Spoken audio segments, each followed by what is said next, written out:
What is up, guys? Fado82 coming at you with some footage from the US Rustopia server. As always, Rustopia is a vanilla Rust server, and what that means for this footage is that this is Rust as it's intended to be experienced at this point in time. Rust could look dramatically different down the road in terms of gameplay mechanics or graphics, so keep that in mind while you're watching this footage. If Rust were a drug, what do you think it would be, or what would it be closest to? I think most players would not describe Rust as a mellow or easygoing experience. Some would say it's a trip they never want to take again. Most would say it's a brutal, harsh game that provokes anxiety, provides an adrenaline rush unlike almost any other game on the market can do, and a game that has a huge element of paranoia and fear. Rust would probably be crack or meth, or something close to crack or meth. What you're looking at right now is a thing of nightmare on Rust servers. It's a large formation of players, often referred to as a Zerg. It's at least 20 people strong, and they're moving towards a destination in formation. There's a clear purpose that they have here. I don't know what it is. They didn't tell me. I don't know, but I would assume it's to be a raid. And they made me hard, guys. I was really expecting to see quite a raid here, or something that was going to be very unique to show to the Rust community, and instead I got an epic case of blue balls, and you guys are going to experience that as well from this footage. So one fire rocket, 2 mags worth of AK fire, turned that group of people away, that group of players away. So either that group of players didn't know where they were headed and were surprised they came upon some opposition, but more likely than not, they knew where they were going. And all I would say is that, guys, if you're going to go back with that number of people, please make sure it's an online raid. That's quite a formation of people.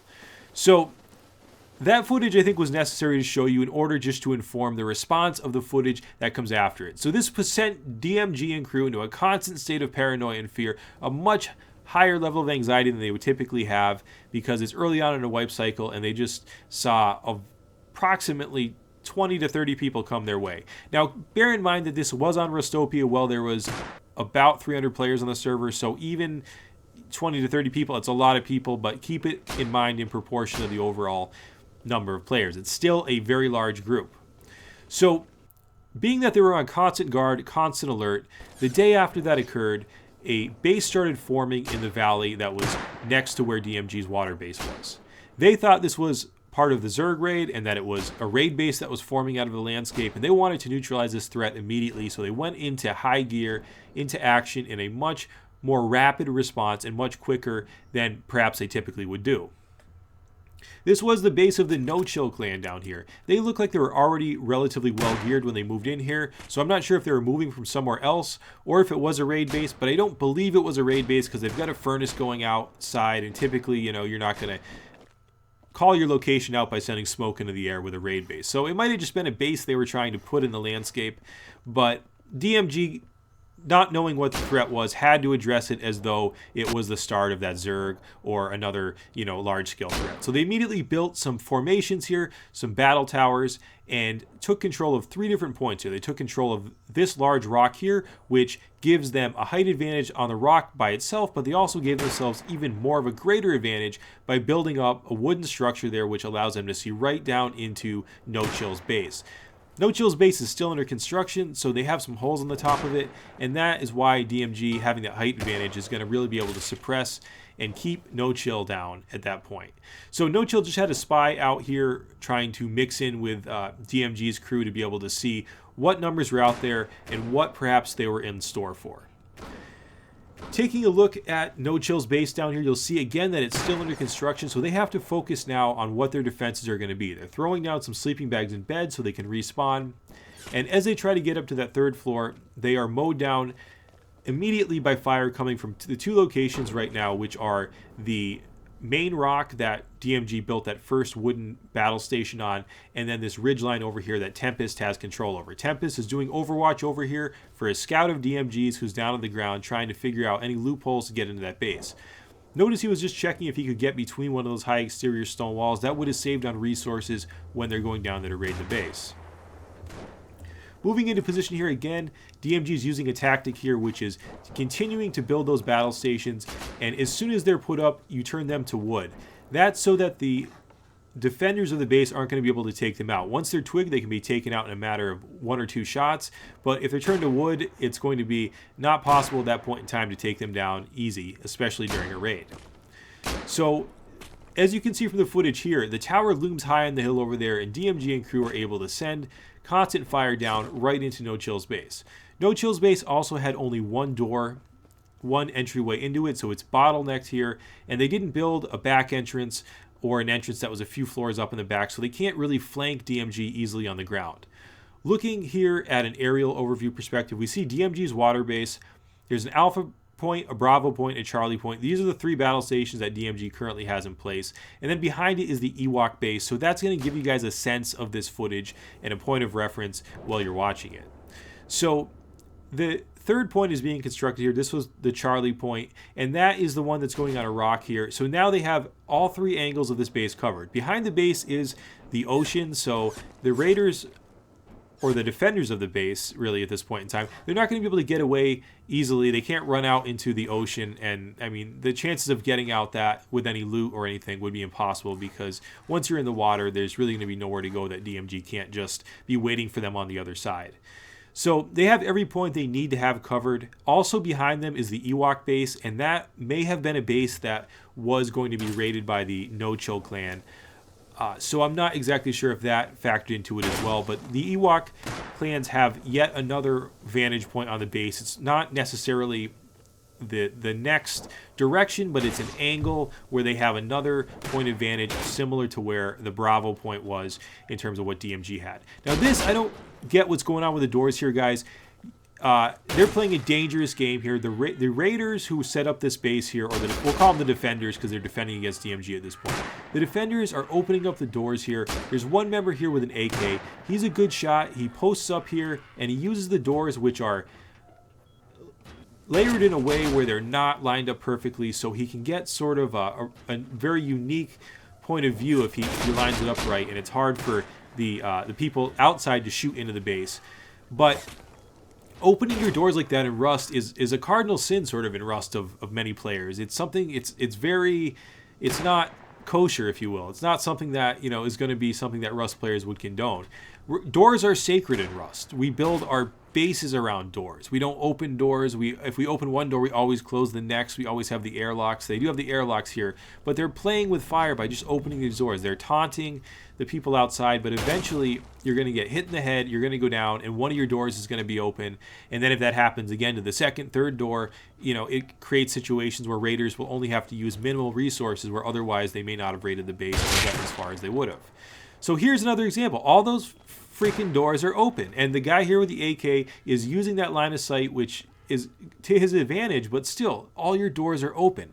Now, I don't know, guys, if because of the way he had them zigzagging, if someone tried to run through the open doors, if they maybe got stuck in there. I was thinking that maybe when one of the doors was open, it was sort of an optical illusion where they knew something I didn't, and maybe that's a really smart tactic that they were using, but I really don't think it is, because I just think in Rust, you don't fuck with your doors, and you don't open and close them and open and close them if you're taking a raid seriously. So that's something that I don't think is a good tactic to learn from this video. But what the Defenders are doing right here is they are taking down that raid tower that TM's trying to build here from DMG's squad. And as soon as it goes up in twig, they're taking it out before it can be turned to wood. It's going to be a losing battle, though, because DMG has more resources, and they are going to be throwing that tower up. But again, they're down here screwing with these doors. Well, there's 6 guys outside, and I don't understand this. I'm not trying to go off on a tangent about doors here, but there's no, in my mind, tactical advantage or reason for doing this. It's a gamble, and in Rust, on a good day, it's a gamble enough to just survive. So why chance it? I'm not sure what that's all about. Maybe you guys can shed some light on it. Maybe it's a tactic I don't quite understand, but I'm not cool with it, and I don't encourage you guys to play around with your doors in the middle of a raid. So as it turns tonight here, again, DMG is using this to their advantage. They're constructing these formations around the base higher and fortifying them stronger, so they're turning them all to wood, the ones that were still twig. And at this point in time, they're trying to figure out a way into that base. So under the cover of night, it's very difficult to see what's going on, but the Defenders are trying to do the exact same thing. They're able to get up one stone wall, but that's all that they were able to get up because they are under constant oppression and constant pressure from DMG because of those battle stations. Marshall's up there with his bolt, and the minute one of those twig walls goes up, he's taking it down. They were able to throw up a door, which is very important because that gaping hole that's in the top of their base there would be very easy for DMG to slip on into. So they've thrown up a door, which is going to make it a little bit more difficult and will require that DMG, if they want to get in there quick, they're going to have to use some C4 rockets, or if they don't mind taking their time, they can go ahead and pick at it. But again, DMG thinks this is related to that Zerg that came their way just one day prior. So they have to assume that this is a worst case scenario, and they have to respond to it accordingly. They don't have necessarily the option to take this threat lightly or to take too much time in assessing and responding to it. So they are making advances on it relatively quickly, and they're not leaving anything to chance. Again, the defenders are back here playing with the doors in the middle of the night, and again, I'm stuck on the doors here. I just don't do this, guys. Don't open your doors. You airlock them for a reason. You don't airlock them to open them all up and shoot out of. That's not what you do in Rust. Now, I understand that easier said than done, Fado, right? You're Fado, you're in your free cam, you're flying around, you're this, ethereal being on Rustopia. Correct. I'm not on, my boots aren't on the ground. I'm not there fighting the fight. And maybe at that point, it was actually a ballsy move because the Raiders only had that one option because they were oppressed on the rooftop. The only way they could fight was to open the doors.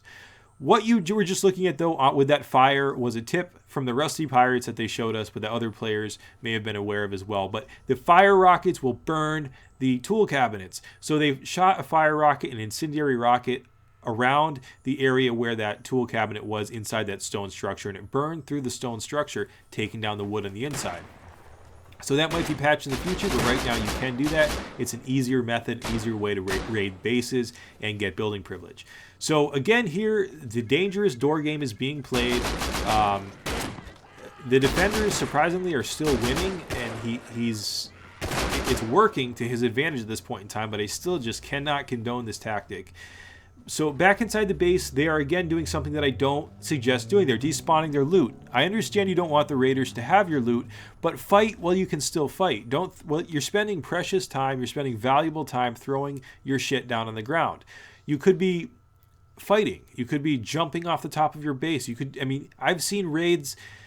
You just saw a Zerg raid when this video started of 20 people strong, at least 20 people strong, turned back by one fire rocket and 2 mags worth of AK fire. So what I'm saying, guys, is when you're in the middle of a raid, don't spend time despawning your stuff. Fight as much as you can. Who cares if the other guy gets it? Maybe you'll get it back from him later. Maybe you can find a way into his base and get it back. But don't spend that precious time, because the minute you start despawning the loot, the morale goes down and you assume that you're not winning the fight. And it's just time that could be better spent fighting. So keep the fight going, because once you lose heart, just like in real life, that's what it's all about. It's not numbers. It's who has more fight. So back in here, the No Chill Clan is messing around with their doors, opening and closing the doors, and taking pot shots at the raiders outside. They're still using that effectively, but it's not something that I think is going to be a viable strategy. Outside the base, due to the fact that DMG now has more building privilege, they're building up a raid tower here, and they're going to try to vault over onto the top of that base.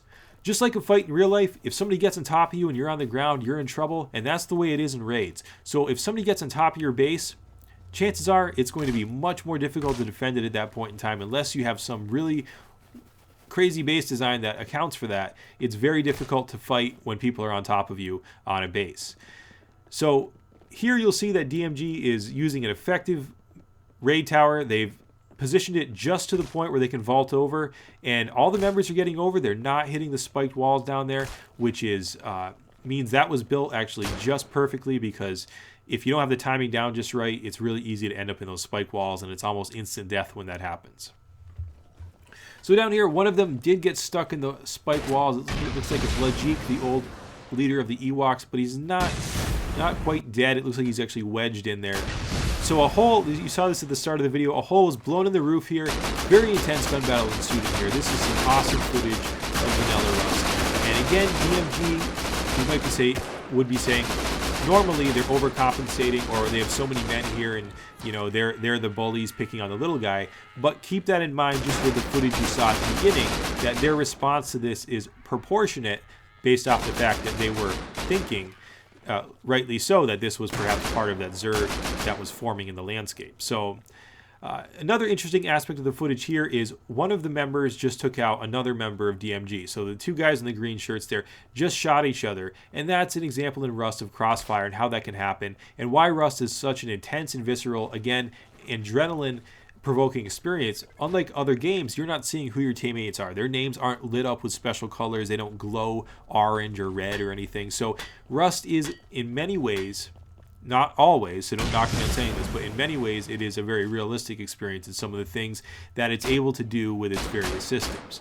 So winding the footage down here, the base is being blown into with rockets. DMG and crew here are getting through the different layers here. The base was honeycombed pretty well, so even though they get through one layer, they're met with another layer of a honeycomb there. So the last defender here is stuck here in the honeycomb. He's now using the doors appropriately. He's not opening it in this case, but he has to make an assessment. He's either going to try to fight what's coming his way or run out the back door and take the one sentry who's out there. So he went out the back door, was able to quickly dispatch that lone guard outside, and here he makes a really ballsy move, which I admire. He tries to get around and he tries to go back up that raid tower and jump back down into the base to flank him and bring the fight back down to him.